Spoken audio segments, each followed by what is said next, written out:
Clarke. Caitlin Clarke. Caitlin Clarke. Do I need to call you the female version of Steph Curry, or do I need to call Steph Curry the male version of Caitlin Clarke? If you were an opposing coach game planning to stop Caitlin Clarke, what would you do? Pray.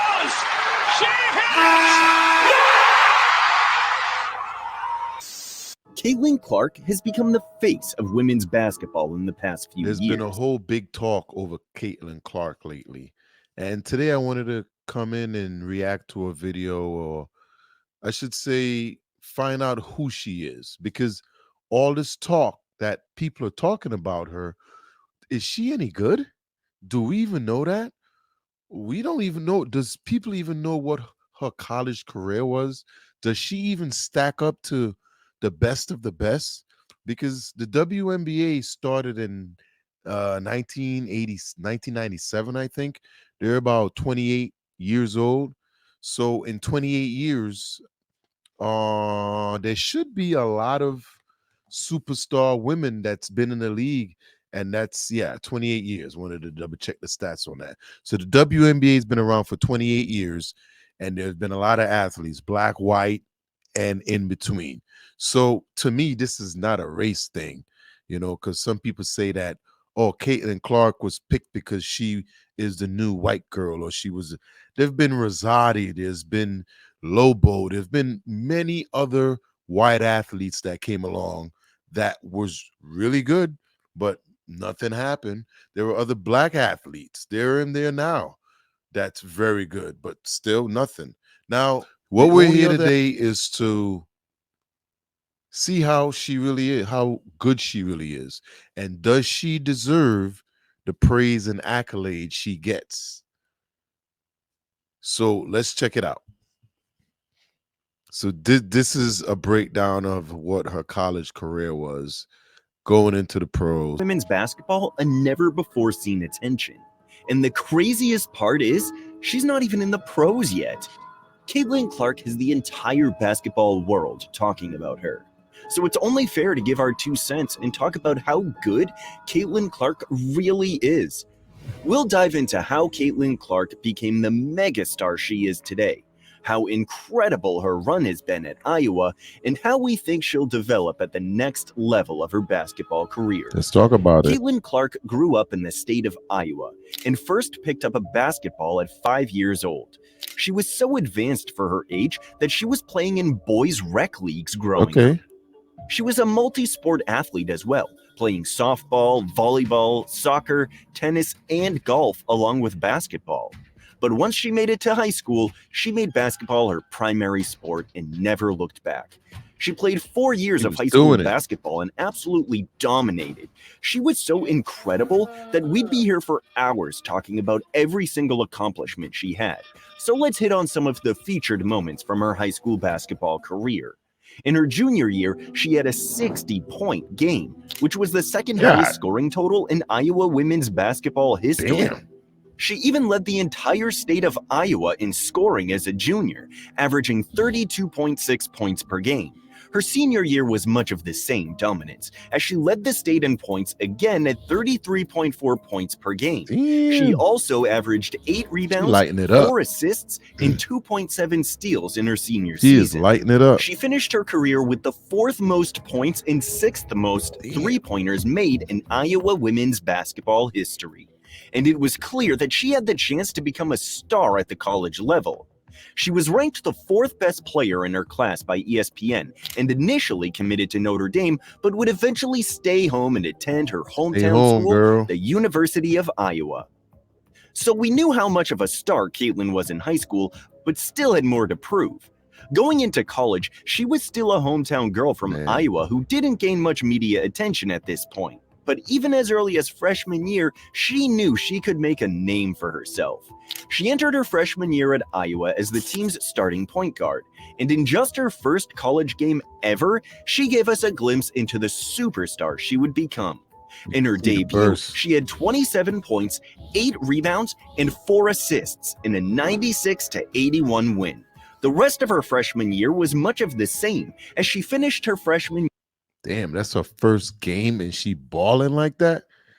Caitlin been doing it. Like, she's had an amazing high school career, and this is her first freshman game. And she's putting it down. She's balling like Steph Curry. Small, very athletic, got speed.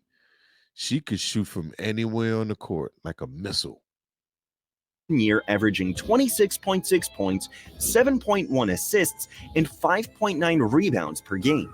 Some major highlights from her freshman year was her 37-point performance against Minnesota, 39-point performance against Nebraska, and a triple-double against Western Illinois, which had not been done by an Iowa women's player since 2015. God. Unfortunately, her season would end in the Sweet 16 to the one-seeded UConn. Go Huskies. But her freshman year was one of the best we've ever seen in women's basketball. She was the Division I Co-Freshman of the Year, first team All-Big Ten, All-American honors, and even led the country in total points, assists, field goals, and three-pointers as a freshman. Now you might ask, since Caitlin Clarke was so dominant, why didn't she just go one and done and declare for the WNBA draft? She's clearly good enough to play in the pros. Well, unlike the NBA, one and done doesn't exist in the WNBA. Plus, another thing, she was making real money in college, not with the NIL deals and everything. She was making millions when she was in college, where these girls in the NBA not even making, I think the highest paid is like $250,000 or something like that.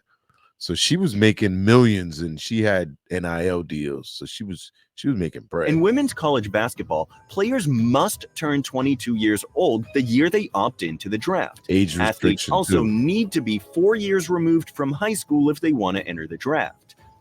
Players could go overseas and get professional experience before being WNBA draft eligible, but women's college basketball has been known to be the best route to get to the WNBA, so a lot of these women's athletes just stick it out the 4 years in college. So crazy enough, Caitlin Clarke had 3 more years of college basketball to play, and this is after breaking records as a freshman. Let's be real, the WNBA draft eligibility rules should be changed, because clearly Clarke could have played at the pro. How y'all feel about that?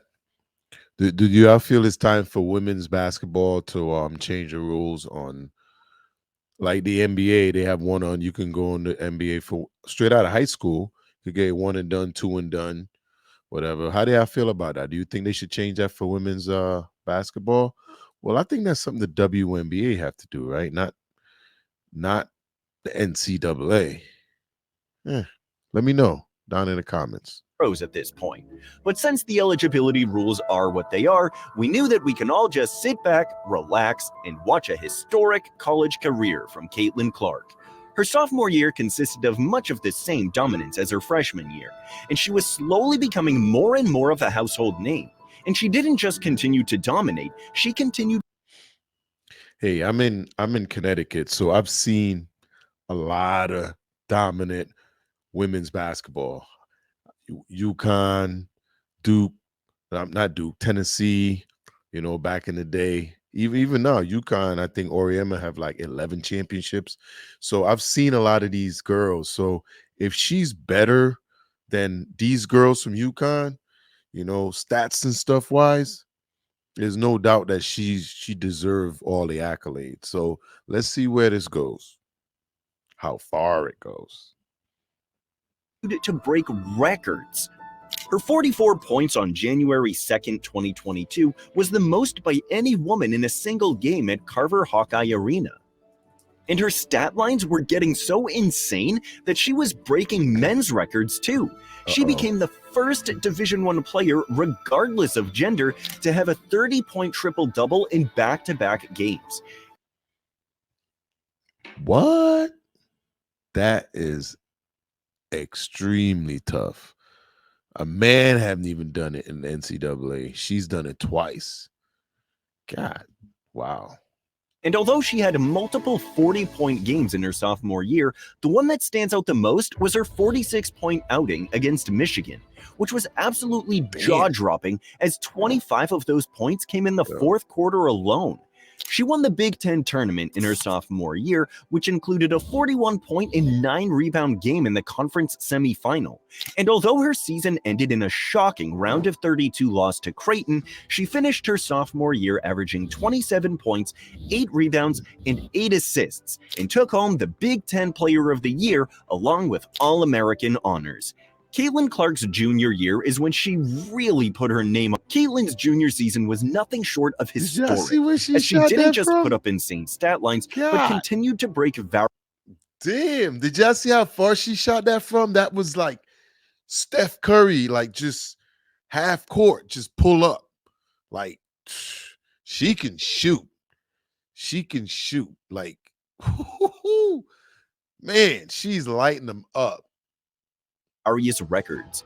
Along with her averages of 27.8 points, 8.6 assists, and 7.1 rebounds per game, she recorded her 7th triple-double of her career, which broke a Big Ten record.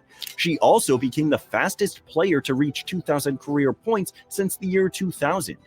She also moved to second in Division I women's history in total triple-doubles, only trailing Sabrina Ionescu.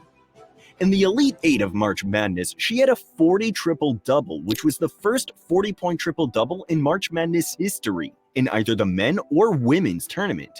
In the Final Four, she had an insane 42 points, 8 assists, and 6 rebounds, knocking off the defending champs, the University of South Carolina. She also became the first player in tournament history to have back-to-back 40-point games. She led the University of Iowa to their first NCAA championship in program history. Although the season ended in a loss to Angel Reese and the LSU Tigers, Clarke had an impressive 30 points and 8 assists, along with 8 three-pointers made, the most by any player in the title game. Her 191 total points in the NCAA tournament were also the most by any player in the history of a single NCAA. You know what? I know Angel Reese got a championship in college, and Caitlin Clarke didn't. And I think this will drive her more because she lost out on that championship in the WNBA. I think she's going to push harder and stronger because she never got a chance to win it. Until she wins, that's all she's going to hear. But all these accolades she's racking up, she's passing all these people. She's still a junior. They hasn't got to her senior year yet. This is how good she's been. So we're still in. This is in her junior year, where she leads the team of Iowa to the championship game. She just loses to Angel Reese. And if you saw the team she knocked off before she lost to Angel Reese was South Carolina, which is one of the best teams in this. This is like because they won, then they lost, and they won again this season, who she didn't make it to them, but let's get back to it. Just trying to show you how she's in the mix. And she's putting up 41.8 rebounds, 7 assists. So it's not like she's just shooting all day. She's playing a role, a Jordan role, Steph Curry role. Yeah, that's like Steph Curry stats. High points, about 8 assists, you know what I'm saying? A couple of rebounds that he catch on a long bounce. Come on, let's do it. NCAA tournament run. Of course, with all her success, she earned every award possible. Conference Player of the Year, National Player of the Year. If there was an award given out that year, she probably won it. Many considered Clarke's run as one of the greatest seasons in college basketball ever, and she still had to return for her senior year. In just her second game of the year, she had a 34-point triple-double in a win over Virginia Tech. In the very next game, she became the Iowa women's all-time leading scorer.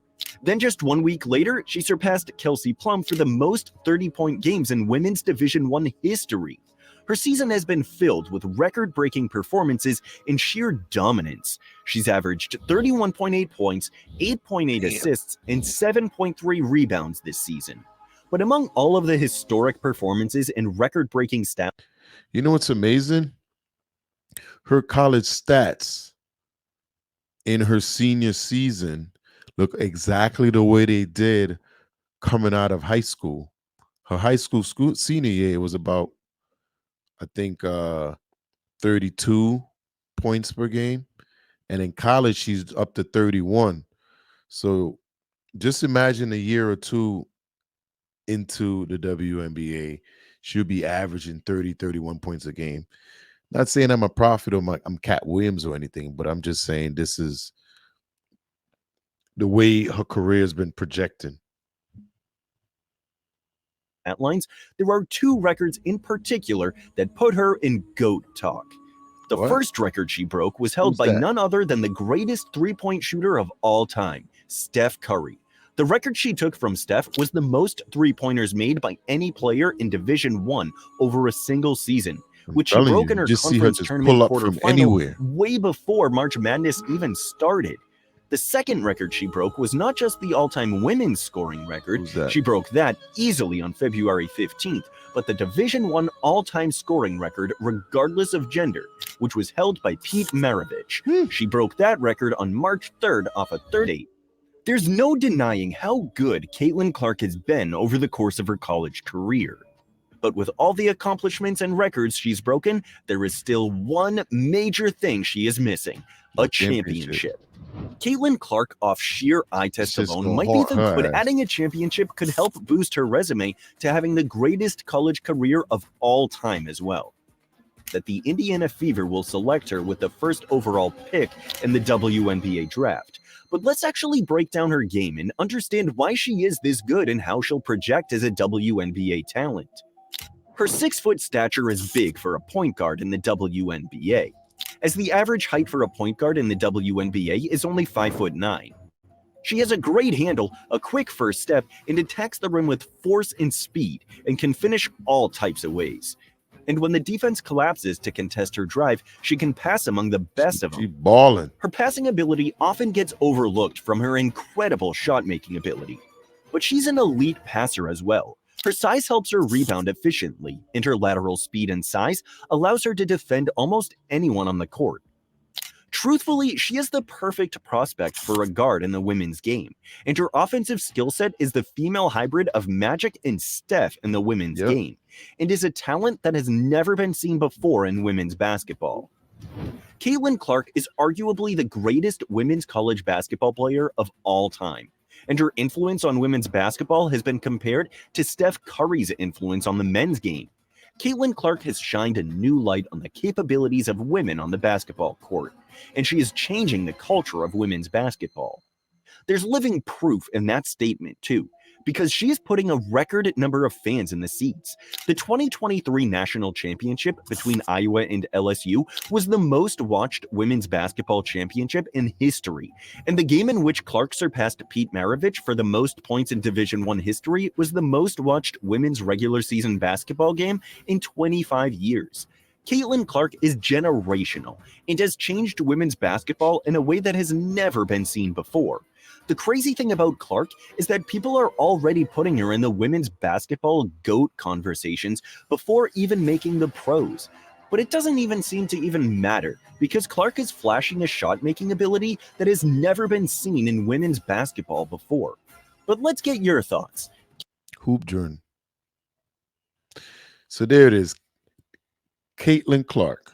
What are you guys thinking? Do you think that she deserves all the accolades, everything that's been talked about? There you have her her high school career, her college career. She is the all-time leading college all-time scorer, men's and women's. This has never been done. Her shooting ability is on the Steph Curry level with the Magic Johnson passing ability. And she's small. She looks just like Steph. So they underestimate her size. People look at it and goes, how could this little small thing be such a big draw? Well, when people drafted Steph Curry, they didn't think that he could do what he can do. But this Golden State saw it. Well, Mark Jackson saw it. But there it is. Let me know what y'all think down in the comments. Do y'all think Caitlin Clarke deserves all the accolades she's getting? And how do y'all feel about her future in the WNBA? Do you think that she's gonna become as good as we all expect to, Let me know down in the comments.